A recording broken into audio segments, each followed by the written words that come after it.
दे दिया है। अब से कुछ ही देर पहले गांधीनगर में राज्यपाल से मुलाकात के बाद उन्होंने मुख्यमंत्री पद से अपना इस्तीफा दे दिया। उन्होंने प्रधानमंत्री नरेंद्र मोदी और पार्टी का आभार व्यक्त करते हुए कहा कि आगे जो भी जिम्मेदारी मिलेगी उसे निभाऊंगा। गुजरात में अगले साल के अंत में विधानसभा के चुनाव होने, लेकिन उससे पहले विजय रूपाणी ने आज मुख्यमंत्री पद से इस्तीफा दे दिया। गांधीनगर में राज्यपाल से मिले और अपने इस्तीफा देने का ऐलान कर दिया। तो ये इस वक्त की बड़ी खबर गुजरात से, विजय रूपाणी ने मुख्यमंत्री पद से इस्तीफा दे दिया है।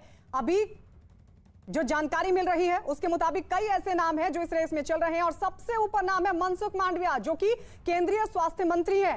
तो न्यूज 18 के जनक दवे की खबर के मुताबिक विजय रूपाणी ने दे दिया इस्तीफा। गांधीनगर में राज्यपाल से मुलाकात के बाद राजभवन पहुंचे वो, राज्यपाल से मुलाकात की और अपने इस्तीफे का ऐलान कर दिया। तो ये इस वक्त की बड़ी खबर। आपको ये भी बता दें कि कौन कौन इस रेस में आगे चल रहा है। गुजरात बीजेपी के अध्यक्ष सी आर पाटिल भी इस रेस में है। तो इसके अलावा प्रफुल्ल पटेल का नाम भी इस रेस में शामिल बताया जा रहा है। विजय रूपाणी ने इस्तीफा दिया और ये कहा कि आगे जो भी जिम्मेदारी मिलेगी उसे निभाऊंगा। गुजरात के मुख्यमंत्री पद की महत्वपूर्ण जिम्मेदारी दी और मुख्यमंत्री के रूप में मिले इस दायित्व को अच्छी तरह से निभाते हुए मेरे कार्यकाल के दौरान माननीय प्रधानमंत्री श्री नरेंद्र भाई मोदी जी का विशेष मार्गदर्शन मिलता रहा है।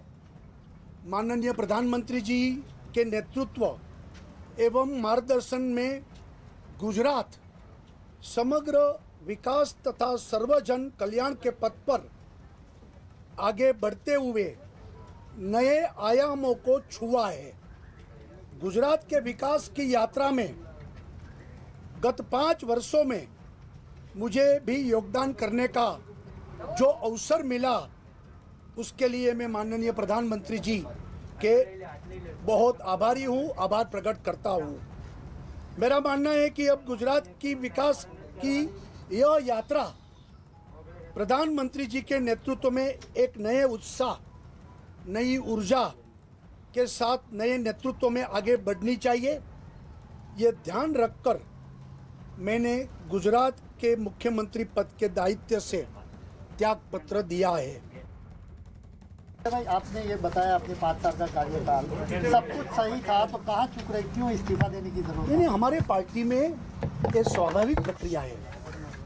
कार्यकर्ता को अलग अलग समय पर अलग अलग दायित्व मिलता है। हम पद नहीं बोलते हैं, जिम्मेवारी बोलते हैं। मुझे 5 साल के लिए मुख्यमंत्री की जिम्मेवारी दी, ये भी बहुत बड़ा एक समय है और 5 साल मैंने काम किया। अब पार्टी मुझे जो जिम्मेवारी सौंपेगी वो मैं करूंगा। ये हमारे स्वाभाविक प्रक्रिया है। हम सब नरेंद्र मोदी जी के नेतृत्व में हर चुनाव लड़ते हैं। विजय रूपाणी के नेतृत्व का सवाल नहीं है और किसी का नेतृत्व का सवाल नहीं है। मोदी जी के नेतृत्व में भारतीय जनता पार्टी सभी राज्यों और केंद्र में चुनाव लड़ती है। इस बार भी हमारे पास बहुत मजबूत नेतृत्व है। उनके नेतृत्व में हम अवश्य चुनाव लड़ेंगे और अच्छी तरह से जीतेंगे। तो जो भी जिम्मेदारी आगे मिलेगी उसको निभाऊंगा। विजय रूपाणी ने इस्तीफा देने के बाद ये तमाम बातें कही और सीधे हम रुक कर लेते हैं। हमारे सहयोगी जनक दवे इस वक्त हमारे साथ लाइव जुड़ रहे हैं। जनक, सबसे पहले तो ये बताइए, ये एकाएक इस्तीफा या तय था? देखिए, लंबे समय से कयास गायत्री ज़रूर लग रहे थे, लेकिन एक समय देखा जा रहा था कि किस समय पे इनका इस्तीफा लिया जाए या कहा जाए उनको। और आज उन्होंने कहा कि उनको संगठन की ओर से ये संदेश आया कि उनकी और भूमिका के बारे में सोचा गया है और उनकी भूमिका पर कोई और होगा। तो ये पार्टी में बदलाव लगातार निरंतर प्रक्रिया है, ये विजय रूपाणी ने आज इस्तीफा देने के बाद कहा। लेकिन हमें समझना होगा, सरकार और संगठन के बीच में कहीं ना कहीं लंबे समय से टकराव चल रहा था और यही एक वजह थी, क्योंकि अब अगले साल दिसंबर में चुनाव है, 1.5 साल का वक्त है और सरकार और संगठन अगर तालमेल सही नहीं करते तो जाहिर सी बात है दिक्कत होगी। 2017 के चुनाव में यही मुख्यमंत्री के चेहरा हुआ करते थे और उस समय 99 सीट आई थी।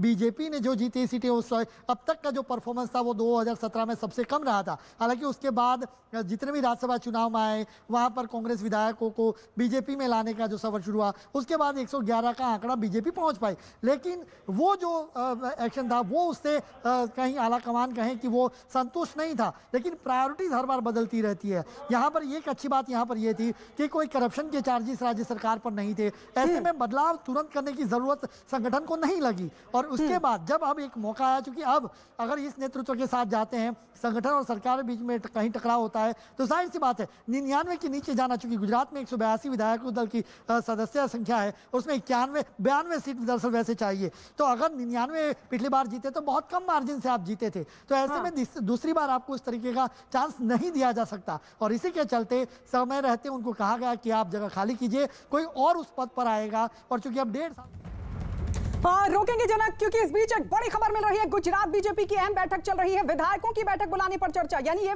जो बैठक चल रही है उसमें तय होगा कि विधायक दल की बैठक को कब बुलाया जाए, क्योंकि विजय रूपाणी के इस्तीफे के बाद अब ये सवाल कि अगला मुख्यमंत्री कौन होगा उसको लेकर जाहिर तौर पर चर्चा, और चर्चा से पहले यह तय होगा कि विधायक दल की बैठक कब बुलाई जाए, क्योंकि विधायक दल की बैठक में ही उस चेहरे को चुना जाएगा जो अगला मुख्यमंत्री होगा गुजरात का। विजय रूपाणी ने अब से थोड़ी देर पहले इस्तीफा दे दिया, लेकिन अब जो बड़ी जानकारी मिल रही है, विधायकों की बैठक बुलाने पर चर्चा हो रही है कि कब विधायक दल की बैठक बुलाया जाए। इसको लेकर बाकायदा एक बैठक चल रही है। हालांकि कई नाम है जो इस रेस में शामिल है, और सबसे पहला जो नाम सामने आ रहा है वो है मनसुख मांडविया, केंद्रीय मंत्री मनसुख मांडविया। लेकिन कोविड मैनेजमेंट को लेकर जिस तरीके की परफॉर्मेंस उनकी रही, जिस तरीके से उन्होंने काम किया, जो मैनेजमेंट उनकी तरफ से रहा, उसके बाद उनको केंद्र में मंत्री बनाया गया। लेकिन अब यह जानकारी कि हो सकता है कि गुजरात का अगला मुख्यमंत्री मनसुख मांडविया को बना दिया जाए। लेकिन इसके अलावा भी 2 और नाम बताए जा रहे हैं इस रेस में। जनक लगातार हमारे साथ बने हुए हैं। जनक, अब यह बताया जा रहा है कि बैठक चल रही है, क्या कुछ निकल कर सामने आ पा रहा है?